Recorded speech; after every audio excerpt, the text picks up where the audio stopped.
ప్రస్తుతం విజయవాడ వైఎస్ఆర్సీపీ కార్యాలయంలో పార్టీ నేత నందిగం సురేష్ మీడియాతో మాట్లాడుతున్నారు. ఆ లైవ్ చూద్దాం. ఒక్కసారి ఆలోచించాలి. మరి దెందులూరు నియోజకవర్గంలో దళితులైతే ఇప్పటి వరకు చింతమనేనికి భయపడి మాత్రమే అతనికి సపోర్ట్ చేస్తున్నారు. కాబట్టి రేపు 2019లో చింతమనేనికి ఆ నియోజకవర్గ ప్రజలు ఖచ్చితంగా తగు బుద్ధి చెప్తారు.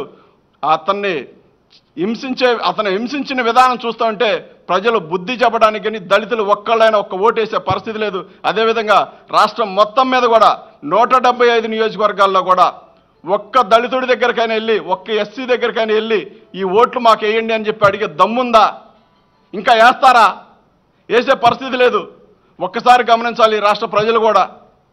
చింతమనేని లాంటి నీచుడు మరి దళితులు ఇంతగా కించపరుస్తుంటే మాట్లాడిన వ్యక్తి లేకపోగా పైగా అతను సపోర్ట్ చేసే పరిస్థితి.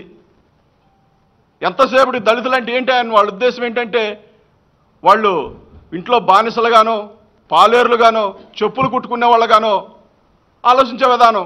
అంటే చంద్రబాబు నాయుడు గారి ఉద్దేశం ఏంటంటే ఎస్సీలు అంటే అట్టుంటారు, బీసీలు అయితే వాళ్ళ కత్తెరలు ఇవ్వచ్చు, వాళ్ళు బట్టలు తుక్కోవాలి, వాళ్ళు కళ్ళు గీసుకోవాలి, ఈ ఆలోచనతోనే ముందుకెళ్తున్నాడు తప్ప వీళ్ళ ప్రజల్ని ఆర్థికంగా చదువు పరంగా వాళ్ళని ఎక్కడా కూడా ఎదగదిద్దామని ఆలోచన లేని ఈ ప్రభుత్వాన్ని ఖచ్చితంగా 2019లో ప్రజలు తగు బుద్ధి చెప్తారు.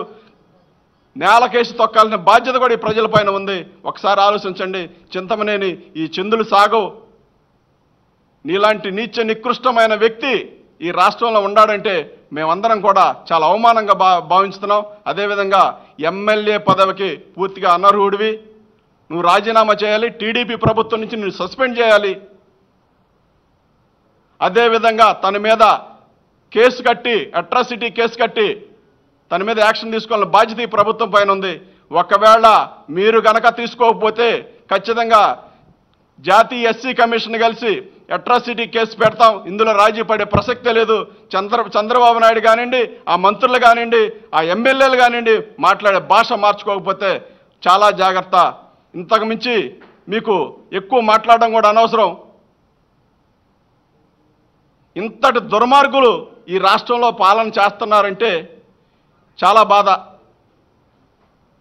మీకు ఊడిగం బాడిగం చేయడానికే దళితులుగా పుట్టారా అంటే మీ ఉద్దేశం ఏంటి అసలు రాష్ట్రంలో ఉన్న దళితుల పట్ల? కాబట్టి ఒకసారి ఆలోచించాలి. చంద్రబాబు నాయుడు గారు కానీ చింతమనేని ప్రభాకర్ కానీ మీ అందరూ కూడా నీలాంటి పిల్ల కుంకలు బెదిరించినంత మాత్రాన దళితులు బెదిరిపోరు. పిల్ల చేష్టలు పిచ్చి చేష్టలు నువ్వు చేస్తే నీ నియోజకవర్గ ప్రజలు భరించుతున్నారేమో కానీ మేము భరించే శక్తి లేదు, భరించే ఓపిక మాకు లేదు. కాబట్టి నీ మీద అన్ని విధాల యాక్షన్ తీసుకోవడానికి అవసరమైతే మేము ఢిల్లీ వెళ్ళి ఎస్సీ కమిషన్ మెంబర్స్ని కలిసి కూడా నీ మీద తగు చర్యలు తీసుకునే విధంగా మేమందరం కూడా ఈ వైఎస్ఆర్సీపీ పార్టీ తరఫున తగు చర్యలు తీసుకుంటామని చెప్పి తెలియజేస్తున్నామండి.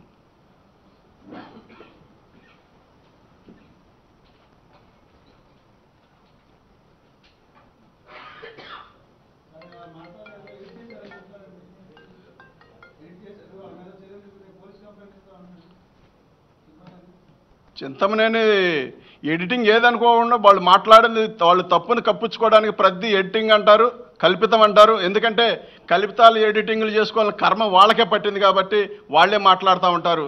దాని గురించి మనం పెద్దగా పట్టించుకోవాలని పని లేదు. అది ఎడిటింగా ఇంకొకటి అని చెప్పి ఎక్కడ కూడా వీడియో కట్ అయినట్టు కానీ చిన్న బీప్ శబ్దం కానీ వచ్చే పరిస్థితి లేదు. మీరు ఖచ్చితంగా వీడియో చూడండి. వీడియో చూస్తే మీకే అర్థమవుతుంది అది ఒరిజినలా ఎక్కడన్నా ఎడిటింగ్ జరిగిందా అనే దాని మీద వివరణ మీకే అర్థమవుతూ ఉంటుంది. అది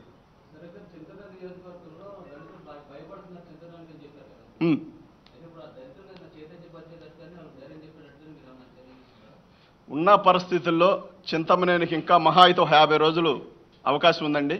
ఆ తర్వాత అందరూ కూడా వస్తారు బయటికి. వాళ్ళు వచ్చారా లేదనేది వచ్చే పరిస్థితి లేదు. ఎందుకంటే తను ఆ రకంగా ముందుగా తొందరపడి మాట్లాడే వ్యక్తి కాబట్టి మేము వాళ్ళకి భరోసానిచ్చి ముందుకు తీసుకొచ్చి వచ్చినా రాకపోయినా మేము మాత్రం ఖచ్చితంగా ఎస్సీ కమిషన్ కలుస్తాం.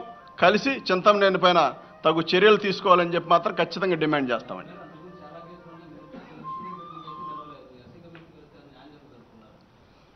మేనేజ్మెంట్ చేయడంలో ఈ రాష్ట్రాన్ని మించిన చంద్రబాబు నాయుడు గారు మించిన వ్యక్తి లేరు. మహా అయితే ఇంకో 50 రోజులు భరాయించుతారు ప్రజలు. ఆ తర్వాత అయినా ఈ కేసుని కొనసాగిస్తాం. ఖచ్చితంగా మాత్రం చింతమనేనికి తగు బుద్ధి చెప్తాం, అందులో ఎటువంటి డౌట్ లేదు. దెందులూరు ఎమ్మెల్యే చింతమనేని దళితులను దూషించిన తీరు సిగ్గుచేటని, దళితులను అణగదొక్కాలనే ధోరణితో మాట్లాడిన తీరు ఆక్షేపణీయమని అన్నారు. చింతమనేనిపై ఎస్సీ ఎస్టీ అట్రాసిటీ కేసు పెట్టాల్సిందే అని డిమాండ్ చేశారు నందిగం సురేష్. దానికి సంబంధించి చూసాం మనం ఇప్పటివరకు.